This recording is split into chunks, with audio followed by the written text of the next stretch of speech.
Hello everyone, I hope you are doing well. आज हम ये टॉपिक करने जा रहे हैं single particle density of states in one dimension. तो इससे पहले हम 3 डायमेंशन सिस्टम के लिए 2 डायमेंशन सिस्टम के लिए डेंसिटी ऑफ स्टेट्स का फॉर्मूला डिराइव कर चुके हैं सिंगल पार्टिकल सिस्टम कंसिडर करते हुए। तो अभी हम 1 डायमेंशन का देखेंगे और ये सारे हम के की टर्म में हम इनको एक्सप्रेस करेंगे। और इसके बाद जो आर्टिकल है ये वैसे स्टैटिस्टिकल मैकेनिक्स के रेफरेंस से मैं ये टॉपिक्स करवा रही हूँ, ये सॉलिड स्टेट फिज़िक्स के लिए, और हर डिफरेंट जो बुक्स के रेफरेंस से अगर आप आ रहे हैं तो उन सब के लिए इक्वली वैलिड होगा, क्योंकि टॉपिक तो सेम है और इसमें पढ़ी जाने वाली चीज़ें सारी के सारी सेम होती हैं, एक्सप्रेशन सेम होती हैं। तो अभी हम इसको स्टार्ट करते हैं। इसके बाद हम देखेंगे कि किस तरह से हम एनर्जी की टर्म में डेंसिटी ऑफ स्टेट्स को एक्सप्रेस कर सकते हैं। नेक्स्ट वीडियो में हम वो देखेंगे, इसके रिलेटेड प्रॉब्लम्स को भी साथ साथ करते जाएंगे। तो लेट्स स्टार्ट। सो सबसे पहले अगर आपके लिए अच्छा ये होगा कि इससे पहले मैंने डेंसिटी ऑफ स्टेट्स को डिफ़ाइन कैसे करते हैं, ये होती क्या है और कैसे हम इसको समझते हैं, उस पर एक वीडियो मैंने बनाई हुई है, तो आप वहाँ से देख सकते हैं। यहाँ पे मैं बस इसकी डेफिनेशन को कोट करने जा रही हूँ। Density of states is defined as the number of states available to the system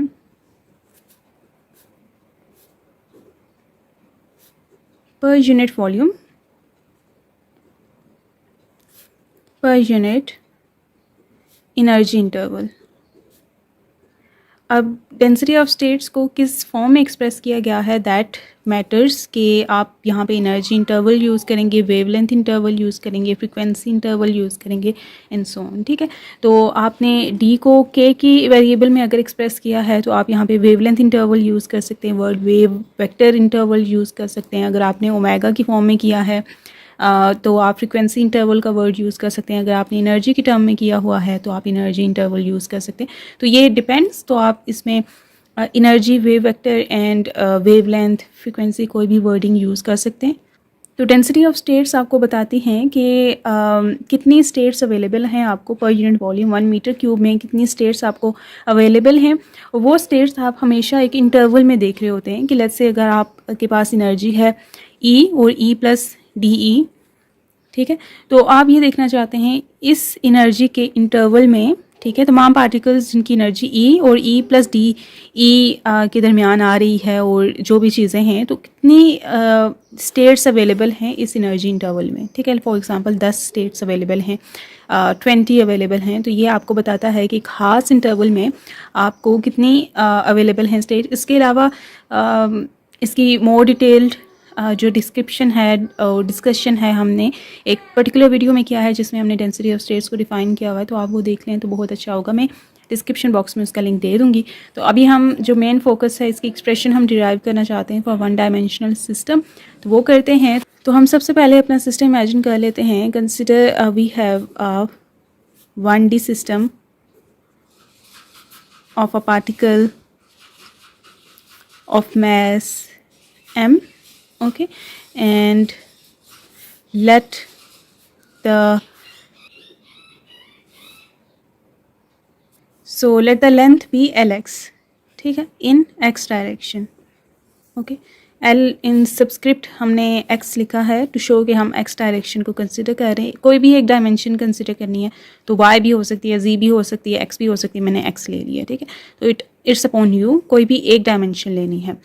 तो let the length be Lx in x direction. और ओरिजिनल सिस्टम हमारा फिर क्या हो गया, ये हमारा एक लेंथ है, ठीक है, और ये Lx है, ठीक है, और कोई पार्टिकल ऑफ मास m जो है वो इस बॉक्स कह लें या सिस्टम कह लेते हैं, इस सिस्टम में कंस्ट्रेंट है, ठीक है। It's like a particle in a box. तो वो बॉक्स 3D भी हो सकता है, 2D भी हो सकता है और 1D भी हो सकता है। किन किन डायमेंशंस में वो कंस्ट्रेंट है इस पे डिपेंड करता है। तो यहाँ पे हम 1 डायमेंशन में इसको कंस्ट्रेंट कर रहे हैं और वो पार्टिकल मास m का है और वो इस सिस्टम में है। So this is our original system, इसे फिगर 1 का नाम कर देते हैं, ठीक हो गया। और इस सिस्टम के लिए इसको सिंगल पार्टिकल कंसिडर करते हुए, और ये हम देखना चाहते हैं कि इस बॉक्स में उसके पास कितनी एनर्जी स्टेट्स अवेलेबल हैं, ठीक है। और इसके लिए हम सबसे पहले इसका वेव फंक्शन लिखते हैं। We know that for a single particle in a linear box of length Lx, the wave function is given by, ठीक है, x में हम उसको देख रहे हैं ना, so the wave function is given by psi of x, क्योंकि बात कर रहे हैं single particle in a box, ठीक है, 1D बॉक्स में है वो, तो उसकी वेव फंक्शन की बात करते हैं तो उसका वेव फंक्शन साई और उसकी सबस्क्रिप्ट में हम x लिखेंगे क्योंकि ये सिर्फ वन डायमेंशनल है, सिर्फ x वेरिएबल होगा इसमें, ठीक है। तो that is equals to a sine n pi x by L x, ठीक है। तो एल एक्स क्योंकि लेंथ है उस बॉक्स की, और यहाँ पे n जो है वो पॉजिटिव इंटीजर्स हैं, okay, non zero positive integers हैं, और ये हमारे पास इसका वेव फंक्शन है। और अगर हम इसका वेव वेक्टर देखें, क्योंकि हम डेंसिटी ऑफ स्टेट्स की बात कर रहे हैं, कितने पॉसिबल स्टेट्स हैं, और यहाँ पे n की वैल्यू इज़ शोइंग कि यहाँ पे पॉसिबल स्टेट्स हो सकती हैं for different values of n। 1 put करने पे एक वैल्यू आएगी, 2 पुट करने पे अलग वैल्यू, 3 पे अलग, 4 पे अलग। तो अगर आप देखें तो ये जो n का पार्ट है that is a part of k का, ठीक है, k वेक्टर का ये पार्ट है, और k vector is given by here bye n pi by L x, ठीक है। सो n pi by L x is k vector here, और ये इसके सबस्क्रिप्ट में x लिख देते हैं क्योंकि ये वन डायमेंशनल है, और n की वैल्यूज़ अगेन ये हैं, ठीक है, ओके। और अगर k वेक्टर फॉर्म में लिखें तो that will be equals to k x i hat, ठीक हो गया। k x क्या है, n pi L X, n pi by L X, okay. So ये हमारे पास ये x के अलावा ये जो टर्म है ना that is k x which is wave vector, और ये हमारे पास वेव वेक्टर है। पॉसिबल वेव वेक्टर्स की वैल्यू क्या हो सकती हैं ये हमें पता चलेगा बाय पुटिंग 1 बाय 1 n की वैल्यूज़। पहले n की वैल्यू 1 पुट करते हैं तो हमारे पास जो k की वैल्यू आएगी दैट विल बी, सो हम पॉसिबल k की वैल्यू देखते हैं, और k की वैल्यू पॉसिबल पता चलने पे ही हमें पॉसिबल स्टेट्स पता चलेंगी अल्टीमेटली। तो सबसे पहले वेव फंक्शन लिखा, वेव फंक्शन से हमने k को एक्सट्रैक्ट किया, ठीक है, 1D है तो वो वन डायमेंशनल के फॉर्म में ही आएगा। और अभी हम पॉसिबल k वैल्यूज़ देखते हैं तो दैट विल बी, सबसे पहले n की वैल्यू 1 पुट करें तो आपके पास पाई बाय एल एक्स आ जाएगा, that is one of the value. फिर n की वैल्यू यहाँ पे 2 पुट करें तो 2 पाई बाय एल एक्स आ जाएगा। इसी तरह जब n की वैल्यू 3 पुट करेंगे तो 3 पाई बाय एल एक्स आ जाएगा, एंड सो ऑन, ठीक हो गया। So these are the possible k values, और अभी हमें पॉसिबल k वैल्यूज़ पता चल चुकी हैं। तो अब हम इसको ड्रॉ करते हैं 1D लाइन पे, ठीक है। सो ये 1D लाइन है, और यहाँ पे हम देख सकते हैं कि इसमें नेगेटिव वैल्यूज़ इंक्लूडेड नहीं हैं। तो जबकि जो x डायरेक्शन होती है या x कोऑर्डिनेट होता है उसमें पॉजिटिव और नेगेटिव दोनों वैल्यूज़ हो सकती हैं। तो इस चीज़ को कंपनसेट करने के लिए एट द एंड हम लाइन को डिवाइड बाय 2 कर देंगे ताकि सिर्फ पॉजिटिव वैल्यूज़ को इनकाउंटर किया जाए, पॉजिटिव k वैल्यूज़ को इनकाउंटर किया जाए। तो हम यहाँ पे जो k x पे हम इसको कंस्ट्रक्ट कर रहे हैं, k स्पेस में कर रहे हैं क्योंकि हम k वैल्यूज़ को ड्रॉ करने जा रहे हैं, हम x वैल्यूज़ को या पोजीशन वैल्यूज़ को नहीं करने जा रहे। तो जिन वेरिएबल्स को आप ड्रॉ करने जा रहे हैं ना उसी के साथ आप स्पेस लिख देते हैं। जैसे यहाँ पे मैं k वैल्यूज़ को ड्रॉ करने जा रही हूँ तो उसे k स्पेस कह देंगे। अगर मैं x वैल्यूज़ को ड्रॉ कर रही होती तो मैं इसे x स्पेस कह देती या पोजीशन स्पेस कह देती क्योंकि x is showing the position of the particle.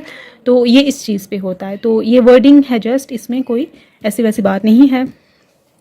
तो इसको कैलिब्रेट कर देते हैं, that is let's say pi by L x, ये 2 पाई बाय एल एक्स हो गया, ये 3 पाई बाय एल एक्स हो गया, ये 4 पाई बाय एल एक्स हो गया, और ये तमाम वैल्यूज़ जो हैं that are showing the states up to सोन। तो ये सारी वैल्यूज़ जो हैं ये पॉसिबल के वैल्यूज़ हैं जो कि पार्टिकल ऑक्यूपाई कर सकता है, ठीक है। पार्टिकल इस स्टेट के स्टेट को ऑक्यूपाई कर सकता है, इसको भी, इसको भी, इसको भी, इसको भी, इसको भी, नॉट इन बिटवीन दैम, ठीक है। ये जो ये आप देख रहे हैं ये वैल्यूज़, ये नहीं सारी वैल्यूज़ नहीं बल्कि चंद एक वैल्यूज़ जो कि हम यहाँ पे जैसे इनको लिख रहे हैं, and up to so on, ठीक हो गया। तो ये k वैल्यूज़ हैं जो वो ऑक्यूपाई कर सकता है। अब यहाँ पे ये यूनिट सेल्स बन रहे हैं, एक ये हो गया, एक ये हो गया, ये हो गया, ये हो गया, ये हो गया, ये हो गया, यहाँ से ये हो गया, यहाँ से ये हो गया। तो ये जो पॉइंट्स हैं इनको आप लैटिस पॉइंट्स भी कह सकते हैं, ठीक है। तो क्योंकि आप अगर देखें तो हर दो पॉइंट्स के दरमियान, हर दो लेटिस पॉइंट्स के दरमियान एक पर्टिकुलर डिस्टेंस है, that is pi by L X. इन दोनों का डिफरेंस आप करें 2 पाई बाय एल एक्स करें minus pi by L x, तो आपके पास pi by L X difference आएगा। इन दोनों का डिफरेंस देखें 3 पाई बाय एल एक्स को माइनस करें 2 पाई बाय एल एक्स से, तो आपके पास पाई बाय एल एक्स आएगा।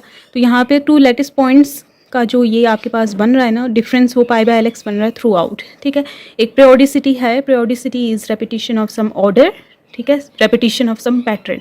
यहाँ पे आप एक पैटर्न का रेपिटेशन देख रहे हैं, और ये हर स्टेट को हम लेटिस पॉइंट से भी कह देते होते हैं कि लेटिस पॉइंट है। तो आप ये देख सकते हैं कि जो यूनिट सेल की लेंथ है ये यहाँ से लेके यहाँ तक की, ठीक है। यूनिट सेल 1 dB हो सकता है, 2 dB, 3 dB, 4 dB। This point is not included in the lattice as you know, क्योंकि 0 states are not here, okay. वो ऑक्यूपाई नहीं कर सकता पार्टिकल। हम यहाँ से स्टार्ट कर रहे हैं, तो ये यूनिट सेल की आप देख सकते हैं लेंथ है which is pi by L x. तो यहाँ पे आपके पास जो यूनिट सेल की लेंथ है, लेट्स से उसे मैं कैपिटल एल से रिप्रेजेंट करती हूँ, that is pi by L x of unit cell. 1D है तो आप लेंथ बात करते हैं, length of unit cell. 2D है तो area of unit cell. 3D है तो volume of the unit cell की आप बात करते हैं। तो पहले हम लार्जर स्केल में यूनिट सेल की बात करते हैं, बाद में हम डिफरेंशियल स्केल में जाएंगे, और कंपैरिजन से हमें फाइनल डेंसिटी ऑफ स्टेट्स का फॉर्मूला मिल जाएगा। तो आप यूनिट सेल की लेंथ देख चुके हैं कि पाई बाय एल एक्स है। तो अभी हम देखना चाहते हैं नंबर ऑफ लेटिस पॉइंट्स जो कि एक यूनिट सेल में हैं पर यूनिट सेल। अब ये लेटिस पॉइंट्स क्या हैं?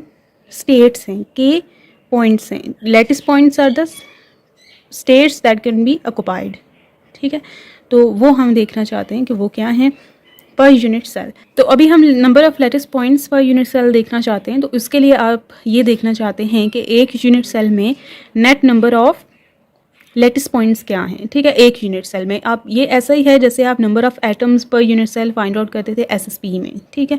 तो अगर आपने वो सारी क्रिस्टल थ्योरी पढ़ी है तो हमने वहाँ पे देखा था कि एक जो एटम है वो बहुत सारे यूनिट सेल्स उसको शेयर कर रहे होते हैं, और एक तरीके से हम देख रहे होते हैं कि किसके नेट कितना एटम मौजूद है एक यूनिट सेल में, ठीक है। किसी का 8वां हिस्सा यूनिट सेल में होता है, किसी का आधा हिस्सा होता है, किसी का पूरा हिस्सा होता है। तो ये सारे हम चीज़ें देख रहे होते हैं। तो यहाँ पे भी हम ये देखना चाहते हैं कि कितने लेटिस पॉइंट्स मौजूद हैं एक यूनिट सेल में। तो टू फाइंड दैट आपको समवेयर इन बिटवीन, कोई दरमियान की जो यूनिट सेल होता है ना वो कंसीडर करना होता है, बाउंड्री पे नहीं देखना होता। तो समवेयर इन बिटवीन आप देखेंगे, क्योंकि हर चीज़ किसी ना किसी जगह पे एंड होती है। तो यहाँ पे भी वो इस पॉइंट पे एंड हो रही है और किसी पॉइंट पे स्टार्ट हो रही है, किसी पॉइंट पे एंड हो रही है। तो ये जो होते हैं वो उनके नेबर्स नहीं होते, तो वो कुछ असम्पशंस के थ्रू हम इस चीज़ को देखते होते हैं। तो है यहाँ पे हम number of lattice points per unit cell देखना चाह रहे हैं, तो समवेयर इन बिटवीन। तो लेट्स से ये वाला यूनिट सेल में ले लेती हूँ, ये वाला from one lattice point to another, ये यूनिट सेल में ले लेती हूँ। अब इसमें आप देख सकते हैं ये एक लेटिस पॉइंट है, एक ये लेटिस पॉइंट है। आप देखते हैं कि इस यूनिट सेल में कितने लेटिस पॉइंट्स मौजूद हैं नेट। तो आप अगर इस लेटिस पॉइंट की बात करें तो ये लेटिस पॉइंट इस यूनिट सेल का भी हिस्सा है और इस यूनिट सेल का भी हिस्सा है, ठीक है।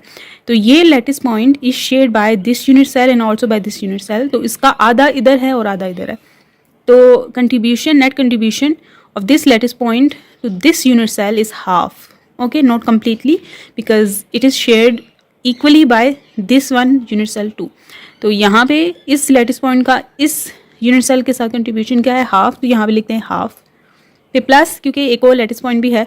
अब ये लेटिस पॉइंट इधर भी हिस्सा इसका और इधर भी है, और इसका क्योंकि हम सारा हिस्सा देखना चाह रहे हैं तो इसमें भी इसका हाफ है, क्योंकि हाफ ये शेयर कर रहा है। ओके, आई होप आपको ये बात क्लियर है। तो half of this lattice point, half of this lattice point, half plus half is 1।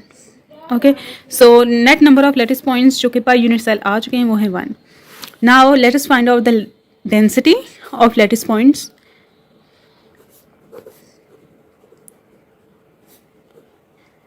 पर unit cell, okay, per unit cell हम देखना चाहते हैं डेंसिटी क्या है लेटिस पॉइंट्स की। तो वो हमें मिल जाएगी number of points per unit cell, number of lattice point per unit cell divided by the length of the unit cell. इसे कैपिटल एन से आप रिप्रेजेंट कर सकते हैं। तो that is 1/, pi by L x, और एल एक्स ऊपर छलांगे मार के पहुंच जाएगा और ये आ गया, ठीक है। This is the density. Let's say उसे मैं लैम्डा से रिप्रेजेंट कर देती हूँ, ठीक है। So lambda equals Lx/π, this is one of the equation that we will use in future मतलब थोड़े से ही आगे, इतना भी फ्यूचर आगे नहीं है, तो अभी अभी हम यूज़ कर लेंगे। सो यहाँ तक हमने ये लीनियर डेंसिटी, ठीक है, लीनियर डेंसिटी क्योंकि ये वन डायमेंशनल है, अगर 2D बॉक्स होता तो उसे प्लेनर डेंसिटी वर्ड्स में कह सकते हैं, और इसी तरह 3D है तो वॉल्यूम डेंसिटी उसको कह सकते हैं। तो यहाँ पे ये लीनियर डेंसिटी हमने इन पॉइंट्स की फाइंड आउट कर ली है। Now let us consider line element, ठीक है, लेट्स से वो DL इंटरवल का है, लाइन एलिमेंट हम इन जनरल देख रहे हैं, ओके, और जिसमें जो नंबर ऑफ स्टेट्स अवेलेबल होंगी in the DK interval, let's say वो DN है, ठीक है, नंबर ऑफ लैटिस पॉइंट्स जो उस इंटरवल में है, लेट्स से वो DN है, ओके। तो इन दैट केस हम अगर देखें तो ये लैम्डा इज इक्वल्स टू, हमारे पास फॉर्मूला था ना ये वाला N/L, ओके। तो क्योंकि हम इसी केस को स्टडी करना चाह रहे हैं तो उसके लिए लैम्डा विल बी कांस्टेंट, ठीक है। अगर हम एक ही केस को स्टडी कर रहे हैं जो कि है particle in a 1D box, okay, with this kx vectors, तो lambda will be constant in that case, और N और L वेरी कर सकते हैं सच दैट कि लैम्डा विल बी कांस्टेंट, ठीक हो गया। तो अगर आप फॉर एग्जांपल वाटर का कंटेनर ले रहे हैं जो इतने साइज़ का है या इतने साइज़ का है, दोनों केसेस में 1000 पर kg पर मीटर क्यूब ही उनकी डेंसिटी होती है if the temperature and the conditions are kept constant. तो इसी तरह यहाँ पे lambda will be same, N and L can be varied. So lambda L equals to N हो जाएगा, अगर L को उधर ले जाएं तो ऐसे भी लिख सकते हैं N इक्वल्स लैम्डा L, दोनों तरफ डिफरेंशियल अप्लाई करते हैं, DN will be equals to lambda DL। तो यहाँ पे हमने वो लाइन एलिमेंट्स को देख लिया है, ओके, क्योंकि हम डिफरेंशियल्स की फॉर्म में अपना फाइनल फार्मूला देखना चाहते हैं। We wanted to find out the density of states per unit energy interval और per unit K interval, okay, that will come out when the DK differentials will be consider. तो इसलिए हम differentials को यहाँ पे अलाउ कर रहे हैं। तो DN इक्वल्स लैम्डा, लैम्डा की वैल्यू Lx/π है जो कि हमने यहाँ पे देखी थी। अब DL क्या है, DL is the line element, और ये DL हमने किस एक्सिस पे ली है, किस स्पेस में ली है, that is K space, okay. तो दैट इज़ वाई यहाँ पे जो हम DL की जगह वैल्यू पुट करेंगे DL, that will be DK originally, because we can see here this is a K space. So lambda हमारे पास Lx/π आ चुका था और हमने देख लिया था कि उसके इक्वल है, और उसके अलावा DL इक्वल्स DK है, उसकी वैल्यूज़ को हम यहाँ पे पुट करते हैं।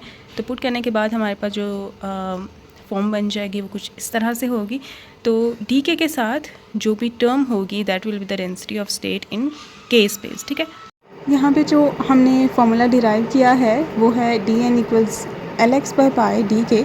सो DK के साथ जो भी टर्म होगी, ठीक है, जो भी टर्म हमारे पास होती है वो डेंसिटी ऑफ स्टेट्स की टर्म होती है, मतलब वो डेंसिटी ऑफ स्टेट्स होते हैं। तो यहाँ पे आप अगर कंपेयर करें तो आपके पास DN इक्वल्स Lx/π DK है, सो DK के साथ है Lx/π, so Lx/π will be the density of states in one dimension. So अगर हम कंपेयर करें तो हमारे पास जो डेंसिटी ऑफ स्टेट का फॉर्मूला बन चुका है for a linear system, for 1D system will be Lx/π where Lx the length of the linear system, ठीक है। लीनियर सिस्टम है तो उसकी वन डायमेंशनल ही लेंथ होगी, तो वो सिस्टम कुछ भी हो सकता है, एक लीनियर रॉड हो सकता है, एक लीनियर चेन ऑफ एटम हो सकती है, कुछ भी हो सकता है, ठीक है।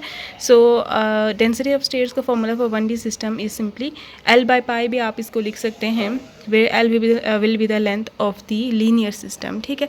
तो जिस भी डायमेंशन में आपने उसको कंसिडर किया अपने सिस्टम को, that will be the length. और unlike 2D and 3D systems हम देख सकते हैं कि डेंसिटी ऑफ स्टेट्स के फॉर्मूला में K नहीं आ रहा, so there K dependence is vanished.